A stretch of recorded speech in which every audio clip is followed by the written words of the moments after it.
Hey everyone, Pastor Rob here. You may have heard that we are planning to roll out a new app here at Sunny Slope. This app is called Church Center Online, and it will be replacing the Bridge app that we currently use for some of our things here at church, like the church directory and online giving.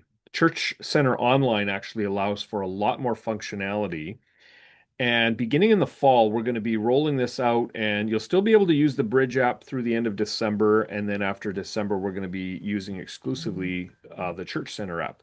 Now, to make this as easy as possible, I want to kind of walk you through the steps of how to download the app, and then I want to give you like a tour of what the app is like. So let me share my screen. I'll put this up on the screen and you should be able to see the first thing that you need to do is to download the app. Now, I'm using the Google Play Store.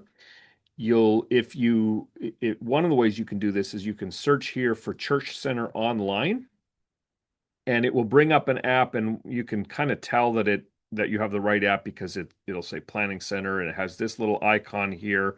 If you scroll down, it has some of these other related apps. We're not going to worry about these related apps at this point, but for now, you're looking for Church Center Online, and you'll install that on your device. We will have QR codes available as well, and we'll make the direct link to this website available as well. If you're using an Apple product, you'll have to go through the Apple App Store. In any case, it should look about the same. You'll be able to just look for the Church Center app, and the icon looks a little bit like that. So once you download that, and then you're going to open it, you will open the app, and then it'll ask you to get started, and you'll by logging in, and you're going to do that here.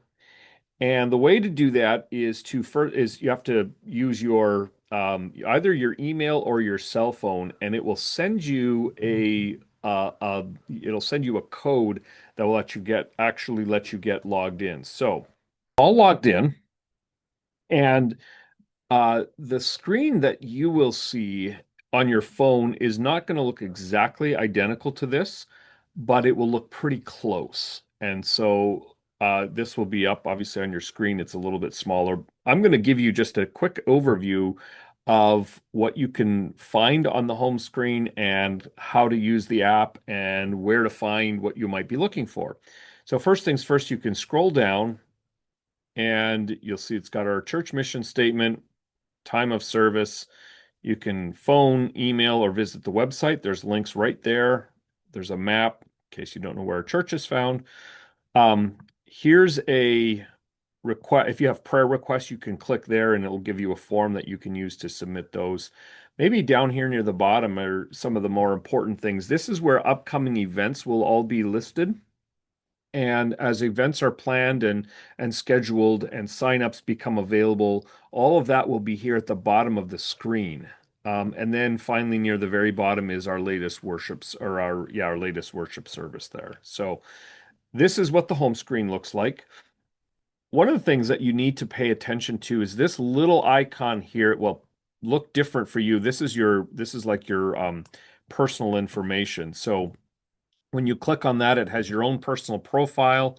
You can pull this out and you can edit any of this that you would like, your directory information. Um, all of this can be put up. You can include your profile picture or not. You can include your address. You can all of these other things. There's um, a whole bunch of things that you can do that you have control over for the directory. So you have all of this stuff here, and that's all under my profile. It's under here when you look at my profile and settings. You'll see here that there are block out dates on the calendar. What this allows for is, let's say if you're a volunteer, and let's just say you're on the worship team or you're a volunteer in the nursery, and you know that you're going to be away on vacation for a couple of Sundays, and you want to make sure that you are not scheduled, you can actually do that. You can set block out dates. So I'll just add one here. I'll add a block out date, and I know that it's going to be on I'm just going to pick a day here. I'll have to make sure to undo it, I guess. But let's say I know that I'm going to be gone on October 26th. And I know it's only a one-time thing. It's not going to be like, you know, the third Sunday of every month or something like that. It's just a one-time thing. I'll just leave it as none. Um, and let's say it's only me. So in other words, I'm I'm not going anywhere. My family will be available, but I'm not available on that particular Sunday. Then I'll uncheck that, and that way it's only me that gets blocked out. If I click this, then my whole household will also be unavailable. I'll click save like that, and then down here you'll see now Sunday, October 26th is blocked out. And that just means that I won't be scheduled for anything on that day. And then here you'll have all the other Sundays that I've blocked out, days that I will not be available. So that's one of the advantages of this program is it really does let you um, have control over your schedule, and it helps the people who schedule others. There's a couple of other actions here. You can email your team leader. You can subscribe to calendars. We're not going to worry too much about that for right now. Let's go back to our home screen. There we are again. And let's say we want to make an online contribution. Online giving can be done through the app. You click here under Give. You could put the amount in that you want to give. Over here, you will see that there's a list of the recurring donations for various second causes that Sunny Slope supports.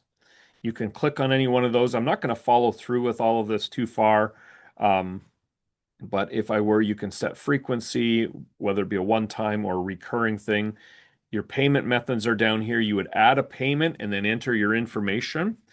And when you give, there's the option to, maybe I can do this. It might not be too difficult. So let's say if I'm going to give, I'll just say I'm going to give $1.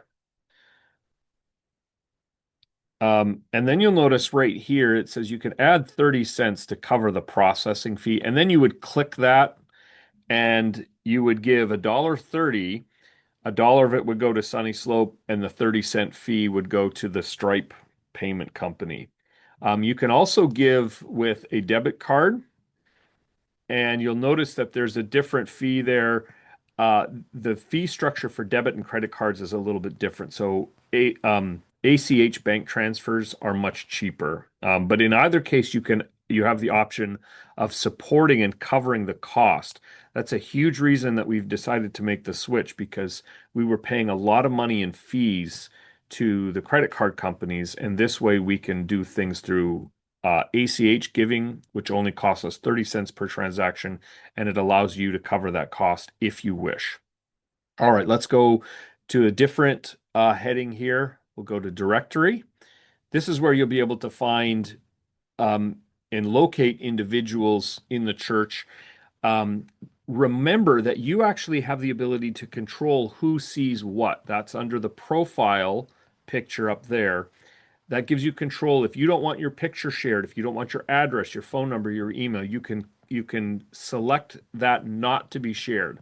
So we have, just for fun, we created a Testy McTester household. And down here you can view the profile. And normally there'd be information there. Maybe it'd be better to just kind of show you my own. So if you visit, you can click on my household. Hopefully they won't mind. You see all the members of my household. If you were to view my profile, gives you my address, tells you which household I'm from. You can contact me, send a message. You can do that for anybody. My phone number is not included, but if it were, you'd actually be able to call or text through the app as well. All right. Near the top, so let's go back to our home screen again. By the top, you'll see a Today devotional here. That's a link to our denominational devotional book. That's a devotion that comes up every day. You can click on it. If you're not familiar with the Today devotional, you really should at least take a look at it. It's a really good devotion. It's right there on your phone, really easy to get to. All right. Under the more, you click here. This is a couple of things that I want to show you here. First of all, there's links to our church Facebook page, YouTube channel, and website. But then there's two more things that I want to draw your attention to. First of all, groups. So this shows the groups that I'm a part of. But down here, you'll see that there are three open groups. So um, if you click on this, it actually lists a number of small group possibilities that a person might be involved with and might be included in. So as this goes on, we're working on kind of developing this. But for now, let's just say you're going to join the testing and approving small group. So this would be a small group, and you can join right through the app. It's a test group, and so we've created it with a bunch of fictional information, but it tells you that this group is open. And so you can request to join it if you wanted to do that. It tells you the schedule, gives you the location, which by the way, you can, if you look at, not sure where it is, it's in the Bahamas. So that's a nice group to join. Um, and if you were to join the group, you'd find names of other people who are in the group. The groups can message each other within the group, within the app.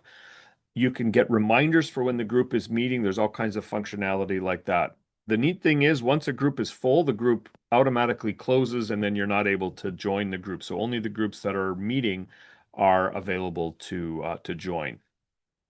Last thing I want to show you is this, signups.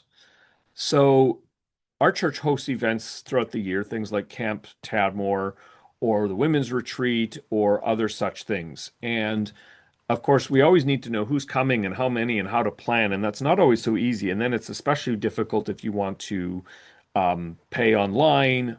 We've made that a whole lot easier now. You can do all of that through the app. Now, you'll still be able to do this for people who, kind of want to do things pen and paper. We'll still make that available, but this is going to be so much easier. So again, we created a fictitious event. It's called the Blah Blah. And you'll see when you click on it, it gives you the dates, uh, location, the cost. And let's say you wanted to register, you just click on that. It says registration is open. And you keep going, and it tells you you're registering for one or two. It costs $5. If you have contact questions, you can contact in this case it would be me. I wouldn't want to contact myself, but um you'd uh then you click next, then you name the attendees. Now, in this case, I can register my family, so I might be registering myself, and then and it also has, by the way, it automatically adds in my emergency contact. And then let's say I want to add, let's say it's Derek, and then I can make Amy my emergency contact for all people. Um, oops. And you keep going through the next site. So this also allows kind of a couple of extra things we haven't been able to do. Like if you want to buy a souvenir, there's two. It's a water bottle or mug. So, but that could also be used like at Camp Tadmor if you want to do paintball, for example. You could do that in advance. Needs and concerns.